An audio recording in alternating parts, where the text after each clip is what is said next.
Hello, good morning everyone. എൻ്റെ പേര് Navaneeth Vishwam. I am the director of New Haven Academy. ഞാനൊരു IELTS ട്യൂട്ടറും കൂടെയാണ്. I have been teaching students for the past 5-6 years.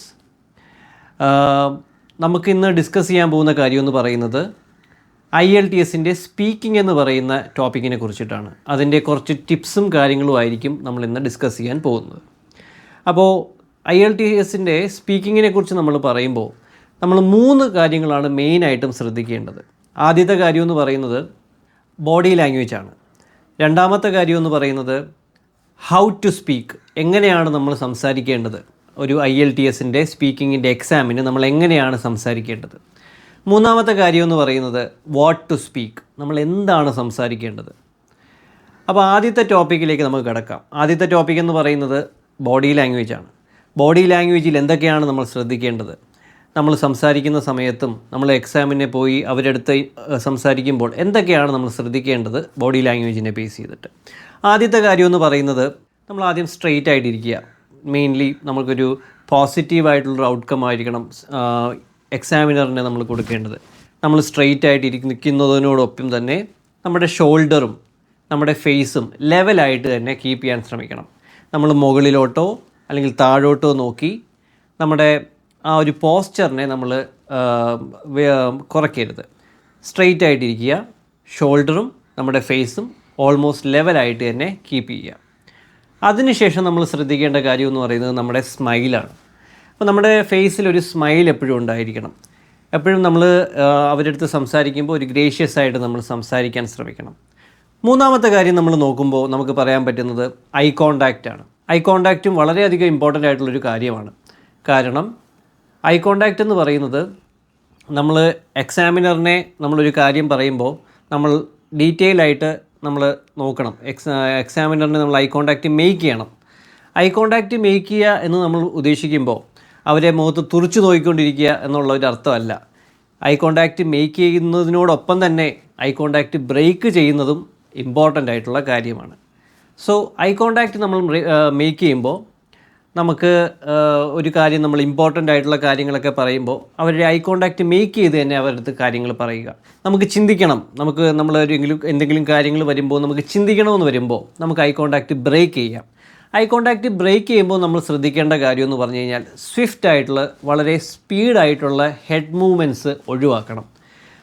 സൈഡിലോട്ടോ അല്ലെങ്കിൽ നമ്മൾ വളരെ സ്പീഡായിട്ട് ഇങ്ങനെ ഫേസ് ടിൽറ്റ് ചെയ്യുമ്പോൾ it's kind of A disrespect towards the examiner. അപ്പോൾ അത് നമ്മൾ ഒഴിവാക്കണം. അതിന് പകരം നമുക്ക് സ്ലൈറ്റായിട്ട് നമുക്ക് ഫേസ് ടിൽറ്റ് ചെയ്യാം. നമ്മുടെ ഐ കോണ്ടാക്റ്റ് ബ്രേക്ക് ചെയ്തുകൊണ്ട് തന്നെ നമുക്ക് ഫേസ് ടിൽറ്റ് ചെയ്ത് നമുക്ക് ചിന്തിക്കാം. അപ്പോൾ അതിനുശേഷം നമ്മൾ ഇമ്പോർട്ടൻ്റ് ആയിട്ടുള്ള കാര്യങ്ങൾ പറയുമ്പോൾ വീണ്ടും നമ്മൾ ഐ കോണ്ടാക്റ്റ് മേക്ക് ചെയ്ത് തന്നെ കൊണ്ടുപോകണം. ഓക്കെ. പിന്നെ നമ്മൾ ശ്രദ്ധിക്കേണ്ട കാര്യമെന്ന് പറയുന്നത് നേരത്തെ പറഞ്ഞ പോലെ ഷാർപ്പായിട്ടുള്ള സ്പീഡായിട്ടുള്ള മൂവ്മെൻറ്റ്സ് നമ്മുടെ ഫേസിനോ അല്ലെങ്കിൽ നമ്മുടെ ബോഡിയിലോ കൊണ്ടുവരുത്താതിരിക്കാൻ ശ്രമിക്കുക. അത് നമ്മൾ ശ്രദ്ധിക്കണം. പിന്നെ വളരെ ഇമ്പോർട്ടൻ്റ് ആയിട്ടുള്ളൊരു കാര്യം എന്ന് പറയുന്നത് ഹാൻഡ് ജെസ്റ്റേഴ്സാണ്. പല ആൾക്കാർക്കും അറിയില്ല എങ്ങനെ നമ്മൾ സംസാരിക്കുമ്പോൾ എക്സാമിന് ഇരിക്കുമ്പോൾ നമ്മുടെ കൈ എന്ത് ചെയ്യണം. പല ആൾക്കാരും പോക്കറ്റിൽ കൈയിടും. ചില ആൾക്കാർ നമ്മുടെ ടേബിളിൽ ഇങ്ങനെ കൈ കൊണ്ടും വയ്ക്കും. ഇതൊക്കെ വളരെയധികം ഇതൊക്കെ വളരെയധികം നെഗറ്റീവായിട്ടുള്ള ബോഡി ലാംഗ്വേജസ് ആണ്. നമ്മൾ ശ്രദ്ധിക്കേണ്ട കാര്യം നമുക്ക് നമ്മുടെ ഹാൻഡ് ജെസ്റ്റേഴ്സ് നമ്മൾ വളരെ സ്വിഫ്റ്റായിട്ട് യൂസ് ചെയ്യണം. നമ്മൾ സംസാരിക്കുമ്പോൾ ഹാൻഡ് ജെസ്റ്റേഴ്സ് യൂസ് ചെയ്ത് തന്നെ സംസാരിക്കണം. നമുക്ക് അതിന് ഇങ്ങനെ ഇങ്ങനെ കൂട്ടിപ്പിടിച്ചുകൊണ്ടിരിക്കുകയോ അല്ലെങ്കിൽ എവിടെയെങ്കിലും താങ്ങി വയ്ക്കുകയോ ഒന്നും ചെയ്യാൻ പാടില്ല. സംസാരിക്കുമ്പോൾ ഹാൻഡ് ജെസ്റ്റേഴ്സ് യൂസ് ചെയ്ത് നമ്മുടെ ഹാൻഡ് ജെസ്റ്റേഴ്സ് യൂസ് ചെയ്യുന്നതിൻ്റെ ഉപയോഗം എന്ന് പറയുന്നത് തന്നെ നമ്മുടെ പോയിൻ്റ് നമ്മൾ വളരെയധികം ക്ലിയർ ആയിട്ട് കേൾക്കുന്ന ആൾക്ക് എത്തിക്കണം. അതിന് വേണ്ടിയിട്ട് നമ്മൾ ഹാൻഡ് ജെസ്റ്റേഴ്സ് യൂസ് ചെയ്യണം. ഇതാണ് നമ്മുടെ ബോഡി ലാംഗ്വേജിനെ ബേസ് ചെയ്തിട്ട് നമ്മൾ ശ്രദ്ധിക്കേണ്ട മെയിനായിട്ടുള്ള കാര്യങ്ങളെന്ന് പറയുന്നത്.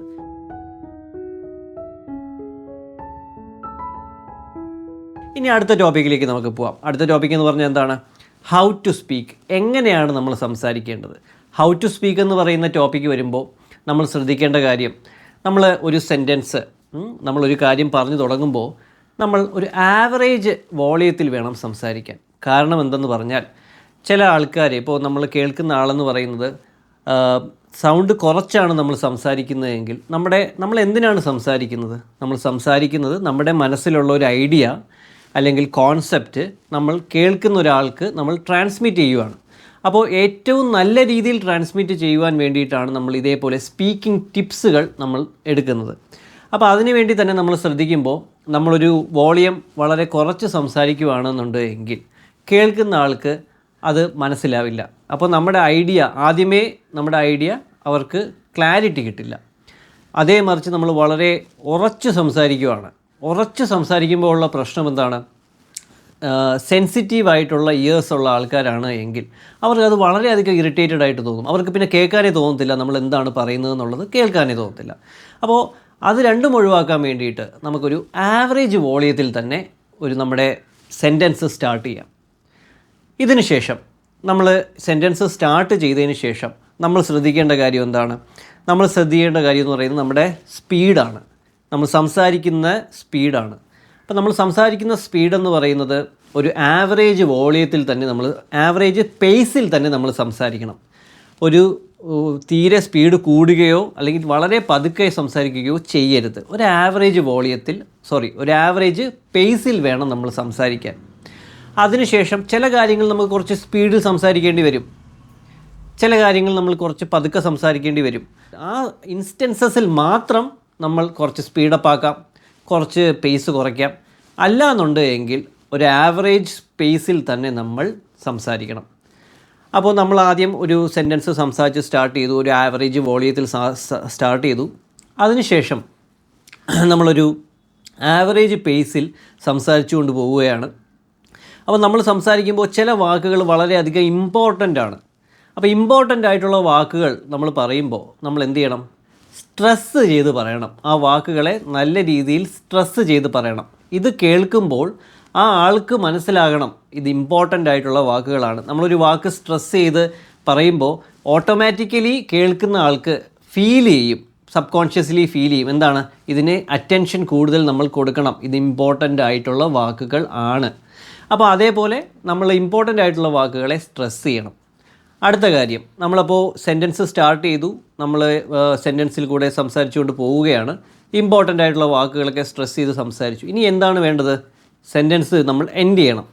അപ്പോൾ സെൻറ്റൻസ് എൻഡ് ചെയ്യുമ്പോൾ ശ്രദ്ധിക്കേണ്ട ഒരു കാര്യമെന്ന് പറഞ്ഞാൽ നമ്മൾ വോളിയം ഒരിക്കലും റേസ് ചെയ്ത് ഒരു സെൻറ്റൻസ് എൻഡ് ചെയ്യരുത്. ഒരു സെൻറ്റൻസ് നമ്മൾ വോളിയം റേസ് ചെയ്ത് എൻഡ് ചെയ്ത് കഴിഞ്ഞാൽ കേൾക്കുന്ന ആൾക്ക് ഫീൽ ചെയ്യും വീണ്ടും എന്തോ പറയാൻ ബാക്കിയുണ്ട്. The sentence is not complete, something is missing. അപ്പോൾ നമ്മളെപ്പോഴും ഒരു സെൻറ്റൻസ് എൻഡ് ചെയ്യുന്നത് ഒരു ആവറേജ് വോളിയത്തിൽ നിന്നും ഒരല്പം കുറച്ച്, തീരെ കുറയാനും പാടില്ല, ഒരു ആവറേജ് വോളിയവും അതിലല്പം കുറച്ച് വേണം നമ്മൾ ഒരു സെൻറ്റൻസ് എൻഡ് ചെയ്യാൻ വേണ്ടിയിട്ട്. അപ്പോൾ ഇതാണ് മെയിനായിട്ട് നമ്മൾ ശ്രദ്ധിക്കേണ്ട കാര്യം, എങ്ങനെ സംസാരിക്കണം എന്നുള്ള കാര്യം. ഇതല്ലാതെ ഒരുപാട് കാര്യങ്ങളുണ്ട്, പക്ഷേ മെയിനായിട്ട് നമ്മൾ ഇത് ശ്രദ്ധിച്ചാൽ തന്നെ ബാക്കിയുള്ള കാര്യങ്ങളൊക്കെ നമുക്ക് ശ്രദ്ധിക്കാൻ സാധിക്കുന്നതാണ്. പിന്നെ നമ്മൾ കാര്യം പറയുന്നത് എന്താണ്? ഹൗ ടു സ്പീക്ക് കഴിഞ്ഞു. ഇനി അടുത്തെന്താണ്? What to speak. എന്താണ് നമ്മൾ സംസാരിക്കേണ്ടത്? ഇപ്പോൾ പല ആൾക്കാർക്കും സംസാരിക്കുമ്പോൾ മെയിനായിട്ടുള്ള പ്രശ്നമെന്ന് പറയുന്നത് അവർക്ക് എന്ത് സംസാരിക്കണമെന്ന് അറിയില്ല. അതുകൊണ്ടാണ് അവർക്ക് ഈ സംസാരിക്കുമ്പോൾ ഇടയ്ക്ക് ഈ പോസസ് വരുന്നത്, അല്ലെങ്കിൽ അവർ സ്ട്രഗിൾ ചെയ്യുന്നതിൻ്റെ കാര്യം എന്ന് പറഞ്ഞാൽ നമുക്കൊരു ഐഡിയ ഇല്ല നമ്മൾ എന്താണ് സംസാരിക്കേണ്ടതെന്ന്. അത് ഒഴിവാക്കി കഴിഞ്ഞ് കഴിഞ്ഞാൽ തന്നെ നമ്മുടെ സ്പോക്കൺ ഇംഗ്ലീഷ് എന്ന് പറയുന്ന ആ ഒരു കാര്യം വളരെയധികം എളുപ്പമാവും, വളരെയധികം സ്മൂത്തായിട്ട് നമുക്ക് സംസാരിക്കാൻ സാധിക്കും. അപ്പോൾ വാട്ട് ടു സ്പീക്ക് എന്ന് പറയുന്ന ടോപ്പിക്ക് നമ്മൾ വരുമ്പോൾ ശ്രദ്ധിക്കേണ്ട കാര്യമെന്ന് പറഞ്ഞാൽ, വാട്ട് ടു സ്പീക്കിൽ ആദ്യം വരുന്ന കാര്യമെന്ന് പറയുന്നത്, ഇപ്പോൾ നമ്മളടുത്ത് ഒരാൾ ഒരു ക്വസ്റ്റ്യൻ ചോദിക്കുവാണ്, എക്സാമിൻ്റെ കാര്യമാണ് ഞാൻ പറയുന്നത്. നമ്മൾ IELTSൻ്റെ എക്സാമിന് വരുമ്പോൾ നമ്മളടുത്തൊരു ക്വസ്റ്റ്യൻ ചോദിക്കുവാണ്. അപ്പോൾ എക്സാം എന്ന് പറയുന്നത് മിനിമം ഒരു 12 മിനിറ്റ് തൊട്ട് 14-15 മിനിറ്റ് വരെ നീണ്ടു നിൽക്കുന്ന ഒരു എക്സാമാണ്.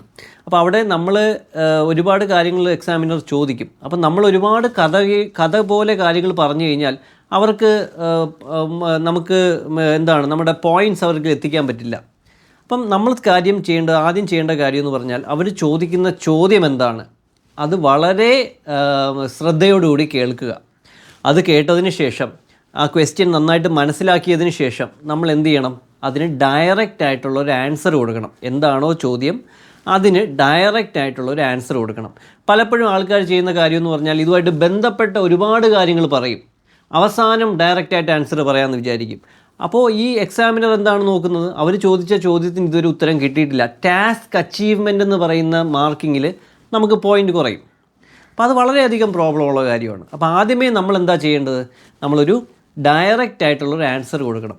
ഇപ്പോൾ നമുക്ക് സംസാരിക്കാൻ നല്ല ഫ്ലുവൻസി ഉണ്ട്, നല്ല രീതിയിൽ കേപ്പബിലിറ്റി ഉണ്ട്, വൊക്കാബുലറി റേഞ്ചൊക്കെ നല്ല ഉള്ള ആൾക്കാരാണ് എങ്കിൽ ഈ ഡയറക്റ്റ് ആൻസറിന് മുന്നേ ഒരു പോയിൻ്റ്, ഒരു സെൻറ്റൻസ് നമുക്ക് വേണമെങ്കിൽ ഒരു ഇൻട്രൊഡക്ഷൻ സെൻറ്റൻസ് കൊടുക്കാം. അത് കൊടുക്കാൻ സാധിച്ചില്ല എന്നുണ്ടെങ്കിലും പ്രോബ്ലം ഇല്ല, ഡയറക്റ്റ് ആൻസർ കൊടുക്കുന്നത് തന്നെയാണ് കറക്റ്റ്. ഇപ്പോൾ നമുക്ക് കോൺഫിഡൻ്റ് ആണെങ്കിൽ ഒരു ഇൻട്രൊഡക്ഷൻ സെൻറ്റൻസ് കൊടുത്താലും തെറ്റില്ല. ഇതിന് ശേഷം ഡയറക്റ്റ് ആൻസർ കൊടുത്തതിന് ശേഷം നമ്മൾ ശ്രദ്ധിക്കേണ്ട കാര്യം അതിന് സപ്പോർട്ടിംഗ് സെൻറ്റൻസസ് കൊടുക്കുക എന്നുള്ളതാണ്. ഇപ്പോൾ നമ്മൾ ശ്രദ്ധിക്കേണ്ട കാര്യം, സ്പീക്കിംഗ് എന്ന് പറയുന്ന മെയിൻ കാര്യത്തിൽ ഫ്ലുവൻസി എന്ന് പറയുന്നതാണ് ഏറ്റവും ഹൈ ആയിട്ട് വാല്യൂ ചെയ്യുന്നത്. ഫ്ലുവൻസി എന്ന് പറയുന്നത്, നമ്മൾ ഒരു ക്വസ്റ്റ്യൻ നമ്മുടെ അടുത്ത് ചോദിക്കുകയാണ് ഒരാൾ, അപ്പോൾ നമുക്ക് ഓപ്ഷൻ ഉണ്ട്. ഒന്നുകിൽ അതിന് ഒരു 1 വേർഡ് ആൻസർ കൊടുക്കാം, യെസ് അല്ലെങ്കിൽ നോ എന്ന് പറഞ്ഞ ആൻസർ കൊടുക്കാം. അതാണ് വേഴ്സ്റ്റ് ആയിട്ട് നമുക്ക് ചെയ്യാൻ പറ്റുന്നത്. IELTSൻ്റെ സ്പീക്കിങ്ങിൽ വേഴ്സ്റ്റ് ചെയ്യാൻ പറ്റുന്ന കാര്യം എന്ന് പറയുന്നത് നമ്മളൊരു 1 വേർഡ് ആൻസർ കൊടുക്കുന്നതാണ്. ഇപ്പോൾ നമ്മൾ ഒരാളടുത്ത് സംസാരിക്കുകയാണ്, അയാൾക്ക് നമ്മളടുത്ത് സംസാരിക്കാൻ താല്പര്യം കുറവാണ്, നമ്മൾ എന്താ ചെയ്യുന്നത്? നമ്മൾ പറയും ഒരു വേർഡിൽ ആൻസർ അതെ അല്ലെങ്കിൽ ഇല്ല എന്നൊക്കെ പറഞ്ഞ് നമ്മളങ്ങ് ഒഴിവാക്കും. അപ്പോൾ അതേപോലെയാണ് നമ്മൾ ഒരു എക്സാമിന് പോയിട്ട് ഇങ്ങനെ ചെയ്യുമ്പോൾ എക്സാമിനറിനെ ട്രീറ്റ് ചെയ്യുന്നത്. അത് വളരെയധികം നമ്മുടെ ഫ്ലുവൻസിയെ ബാധിക്കുന്ന കാര്യമാണ്. അപ്പോൾ നമ്മൾ ചെയ്യേണ്ട കാര്യം എന്താണ്? നമുക്കൊരു ക്വസ്റ്റ്യൻ ചോദിച്ചു കഴിഞ്ഞാൽ നമ്മൾ അതിന് ഒരു സെൻറ്റൻസ് ആയിട്ടൊരു ഉത്തരം കൊടുക്കുക. ഫോർ എക്സാമ്പിൾ പറഞ്ഞാൽ ഡു യു ലൈക്ക് കോഫി? അപ്പം നമുക്ക് പറയാൻ പറ്റും യെസ് എന്ന് പറയാം അല്ലെങ്കിൽ നോ എന്ന് പറയാം. പക്ഷേ അങ്ങനെ പറഞ്ഞു കഴിഞ്ഞാൽ നമ്മളവിടെ ആ കോൺവെർസേഷനെ എൻഡ് ചെയ്യുകയാണ്. നമ്മൾ പറയേണ്ട കാര്യം യെസ് ഐ ലവ് കോഫി. അങ്ങനെ നമ്മൾ ഉത്തരം കൊടുക്കണം, ഒരു സെൻറ്റൻസ് ആയിട്ട് നമ്മൾ ഉത്തരം കൊടുക്കണം. ഇതാണ് ഡയറക്റ്റ് ആൻസർ എന്ന് ഞാൻ പറയുന്നത്. അപ്പോൾ ഇങ്ങനെ ഒരു ഡയറക്റ്റ് ആൻസർ നമ്മൾ കൊടുത്തു. ക്വസ്റ്റ്യന് വേണം ഡയറക്റ്റ് ആൻസർ കൊടുക്കാൻ. ക്വസ്റ്റ്യൻ നമ്മൾ കേട്ട് മനസ്സിലാക്കിയതിന് ശേഷം വേണം നമ്മൾ ആൻസർ കൊടുക്കാൻ. ക്വസ്റ്റ്യൻ കേട്ട് മനസ്സിലാക്കാതെ വേറെ എന്തെങ്കിലും ഒരു കാര്യം ഡയറക്റ്റ് ആൻസറായിട്ട് കൊടുത്തിട്ട് ഒരു ഉപയോഗമില്ല. അപ്പോൾ ഡയറക്റ്റ് ആൻസർ എന്ന് പറയുന്നത് ക്വസ്റ്റ്യൻ കേട്ട് മനസ്സിലാക്കി കൃത്യമായിട്ട് അതിന് ഉള്ള ഡയറക്റ്റ് ആൻസറാണ് നമ്മൾ കൊടുക്കേണ്ടത്. അപ്പോൾ ഡയറക്റ്റ് ആൻസർ നമ്മൾ കൊടുത്തു. അതിനുശേഷം നമ്മൾ എന്താ ചെയ്യേണ്ടത്? നമ്മൾ അടുത്ത സെൻറ്റൻസ് സംസാരിക്കണം. We should not keep quiet. നമ്മളൊരു ക്വസ്റ്റ്യൻ ചോദിച്ചു കഴിഞ്ഞാൽ ഒരു ആൻസർ കൊടുത്തിട്ട് നമ്മൾ സൈലൻ്റ് ആവാൻ പാടില്ല, നമ്മൾ വീണ്ടും സംസാരിക്കണം. അതാണ് ഫ്ലുവൻസി എന്ന് പറയുന്നത്, അതാണ് എക്സാമിനർ നോക്കുന്നത്. രണ്ടാമത് നമുക്ക് പറയാൻ പറ്റുന്നത് സപ്പോർട്ടിംഗ് സെൻറ്റൻസ് ആണ്. സോ ഫസ്റ്റ് ഒരു ഡയറക്റ്റ് ആൻസർ കൊടുക്കുക, രണ്ടാമത് പറയേണ്ടത് ഗിവ് എ സപ്പോർട്ടിംഗ് സെൻറ്റൻസ്. എന്താണ് സപ്പോർട്ടിംഗ് സെൻറ്റൻസ്? സപ്പോർട്ടിംഗ് സെൻറ്റൻസ് എന്ന് പറയുമ്പോൾ എല്ലാവർക്കും എന്ത് നമുക്ക് പറയണമെന്ന് അറിയില്ല, ഭയങ്കര കൺഫ്യൂഷനാണ്. നമുക്ക് ചെയ്യാൻ പറ്റുന്ന കാര്യം, ഞാൻ പറയുന്ന 3 ക്വസ്റ്റ്യൻസ് ഉണ്ട്. ഈ 3 ക്വസ്റ്റ്യൻസിൽ ഏതെങ്കിലും ഒരു ക്വസ്റ്റ്യൻ്റെ ആൻസർ നമുക്ക് ഒരു സപ്പോർട്ടിംഗ് സെൻറ്റൻസ് ആയിട്ട് പറയാം. വീണ്ടും സപ്പോർട്ടിംഗ് സെൻറ്റൻസ് പറയണമെന്നുണ്ട് എങ്കിൽ വേറെ ഇതേപോലെ 3 ക്വസ്റ്റ്യൻസിൽ വീണ്ടും ഒരു ക്വസ്റ്റ്യൻ്റെ ആൻസറായിട്ട് പറയാം. ഓരോ ക്വസ്റ്റ്യൻ്റെ ആൻസറും നമുക്ക് ഓരോ സപ്പോർട്ടിംഗ് സെൻറ്റൻസ് ആയിട്ട് നമുക്ക് പറയാൻ കഴിയുന്നതാണ്. അപ്പോൾ ആദ്യത്തെ ക്വസ്റ്റ്യൻ എന്താണ്?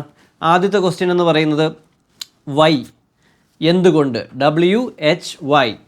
അപ്പോൾ നമ്മുടെ അടുത്ത് ഒരാൾ ഒരു ഒപ്പീനിയൻ ചോദിക്കുകയാണ്. നമ്മളെ കോഫിയുടെ എക്സാമ്പിൾ തന്നെ നമുക്ക് പറയാം. Do you like coffee? അപ്പോൾ നമ്മൾ പറയുകയാണ് യെസ് ഐ ലവ് കോഫി. എന്നിട്ട് നമുക്ക് പറയാം എന്തുകൊണ്ടാണ് നമുക്ക് കോഫി ഇഷ്ടം. Yes I love coffee, it makes me energetic in the morning നമുക്ക് പറയാം. അപ്പോൾ അതേപോലെ അതെന്തുകൊണ്ടാണ് നമുക്ക് കോഫി ഇഷ്ടം, എന്തുകൊണ്ടാണ് നമുക്ക് ഇഷ്ടം എന്നുള്ളത് നമ്മൾ പറയുവാണ്, ഒപ്പീനിയൻ പറയുവാണ്. നമ്മളൊരു ഒപ്പീനിയൻ പറയാൻ വേണ്ടിയിട്ട് നമുക്ക് വൈ എന്ന് പറയുന്ന ക്വസ്റ്റ്യന് ഉത്തരം പറയാം. രണ്ടാമത്തത് നമുക്ക് പറയാൻ പറ്റുന്ന ക്വസ്റ്റ്യൻ എന്ന് പറയുന്നത് ഹൗ, എന്താണ്, എങ്ങനെയാണ്. ഇപ്പം നമ്മളൊരു പ്രോസസ്സിനെ കുറിച്ച് പറയുവാണ്. ഏതെങ്കിലും ഒരു ട്രാവൽ, ഇപ്പം നമ്മളൊരു സ്ഥലത്തേക്ക് പോകണം, എങ്ങനെ പോകും, എങ്ങനെ, ഹൗ, എങ്ങനെ. അപ്പോൾ ഈ ട്രാവലിനെ കുറിച്ച് പറയുവാണ് അല്ലെങ്കിൽ നമ്മളൊരു പ്രോസസ്സിനെ കുറിച്ച് പറയുവാണെന്നുണ്ടെങ്കിൽ നമുക്ക് ഈ ഹൗ എന്ന് പറയുന്ന ക്വസ്റ്റ്യന് നമുക്ക് ആൻസർ പറയാം. ആദ്യം ഇങ്ങനെയാണ് പോവേണ്ടത്, അത് കഴിഞ്ഞ് ഇന്ന കാര്യങ്ങൾ ചെയ്യണം, സ്റ്റെപ്പ് ബൈ സ്റ്റെപ്പായിട്ടുള്ള പ്രോസസ്സുകൾ നമുക്ക് പറയാൻ പറ്റും. അതിനുശേഷം വരുന്ന ക്വസ്റ്റ്യൻ എന്ന് പറയുന്നത് വാട്ട്, WHAT, വാട്ട് എന്ന് പറയുന്നത് എന്താണ്? Additional information regarding A subject. കൂടുതൽ ഇൻഫർമേഷൻ, അത് ചിലപ്പോൾ അതിനെക്കുറിച്ചിട്ടുള്ള കൂടുതൽ ഡീറ്റെയിലിംഗ് ആവാം, കൂടുതൽ സ്പെസിഫിക് ആയിട്ടുള്ള ഇൻഫർമേഷൻ ആവാം.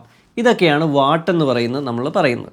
അപ്പോൾ അതും ഈ 3 ചോദ്യങ്ങൾ, അതായത് ആദ്യത്തത് വൈ, അതിനുശേഷം ഹൗ, അതിനുശേഷം വാട്ട്, ഈ 3 ക്വസ്റ്റ്യൻസിൽ ഏതെങ്കിലും ഒരു ക്വസ്റ്റ്യൻ്റെ ആൻസർ നമുക്ക് സപ്പോർട്ടിംഗ് സെൻറ്റൻസ് ആയിട്ട് പറയാൻ പറ്റുന്നതാണ്. എല്ലാ ക്വസ്റ്റ്യൻസിനും നമുക്ക് പറയാൻ പറ്റുന്ന എല്ലാ ക്വസ്റ്റ്യൻസിനും നമുക്ക് സപ്പോർട്ടിംഗ് സെൻറ്റൻസ് ആയിട്ട് പറയാൻ പറ്റുന്ന ഒരു ക്വസ്റ്റ്യൻ എന്ന് പറയുന്നത് വാട്ടാണ്. Additional information regarding the subject ആണ് നമുക്ക് എല്ലാ ക്വസ്റ്റ്യൻസിനും സപ്പോർട്ടിംഗ് സെൻറ്റൻസ് ആയിട്ട് പറയാൻ പറ്റുന്നത്. നമ്മുടെ ഒപ്പീനിയൻ ചോദിക്കുവാണെങ്കിൽ വൈ ആണ് ബെസ്റ്റ്.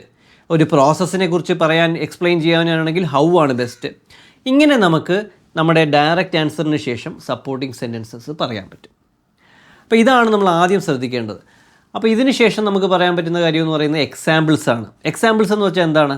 നമ്മൾ ലൈവായിട്ട് കാണുന്ന നമ്മുടെ എക്സ്പീരിയൻസസ് പറയാം, നമ്മൾ ടി വിയിൽ കണ്ടിട്ടുള്ള കാര്യങ്ങൾ പറയാം. അതായത് നമ്മൾ ഒരു ന്യൂസിൽ കണ്ടു ഒരു ചില ആൾക്കാരുടെ എക്സ്പീരിയൻസസ്, അല്ലെങ്കിൽ ന്യൂസിൽ ഇവൻറ്റ്സ് ഉള്ള എക്സ്പീരിയൻസസ്. നമ്മുടെ ഫ്രണ്ട് നമ്മുടെ അടുത്തൊരു എക്സ്പീരിയൻസ് ഷെയർ ചെയ്തു, നമുക്ക് എക്സാമ്പിളായിട്ട് പറയാം. എക്സാമ്പിൾ എന്ന് പറയുന്നത് നമുക്ക് റിലേറ്റ് ചെയ്യാൻ പറ്റുന്ന ഒരു റിയാലിറ്റിയെക്കുറിച്ചാണ് നമ്മൾ പറയുന്നത്.